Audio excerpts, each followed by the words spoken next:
எல்லை தாண்டி மீன்பிடித்ததாக கூறி ராமேஸ்வரம் மீனவர்கள் 14 பேரை சிறைபிடித்து இலங்கை கடற்படை மீண்டும் அட்டூழியத்தில் ஈடுபட்டுள்ளது. ராமேஸ்வரம் மீன்பிடி துறைமுகத்திலிருந்து நேற்று மீன்பிடிப்பதற்கான அனுமதி சீட்டு பெற்று மீனவர்கள் கடலுக்கு சென்றனர்.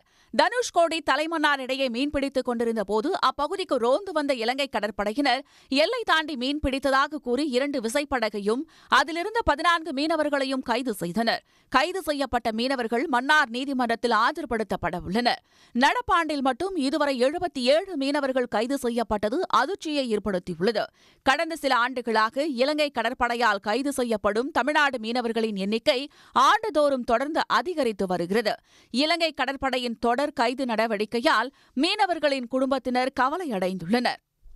வேற தொழிலே எங்களுக்கு தெரியாது. இது மட்டும் எங்களுக்கு தொழிலுக்கு நாங்கள் போயிட்டு நாங்கள் கரையை திரும்பி வந்தால் தான் எங்கள் வீட்டில் உள்ள பிள்ளைகளையோ எங்கள் பொண்டாட்டிமார்களையோ பார்க்க முடியும். நாங்கள் திரும்பி வரலைன்னா எங்கள் பொண்டாட்டிமார் எல்லாரும் சாகர நிலைமையில இருக்காங்க. அவ்வளோ பேருமே மொத்தத்தில் நாங்கள் எங்கள் வாழ்வாதாரமே இல்லாமல் போகுது. மக்கள்களே சுத்தமாக மீனவர் மக்கள்களே சுத்தமாக கொஞ்சம் கொஞ்சமாக அழிச்சுக்கிட்டு போறாங்க.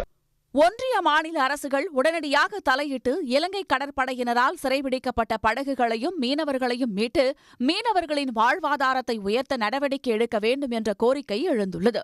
உடனுக்குடன் செய்திகளை தெரிந்து கொள்ள சன் நியூஸ் பெல் ஐகானை கிளிக் பண்ணுங்க.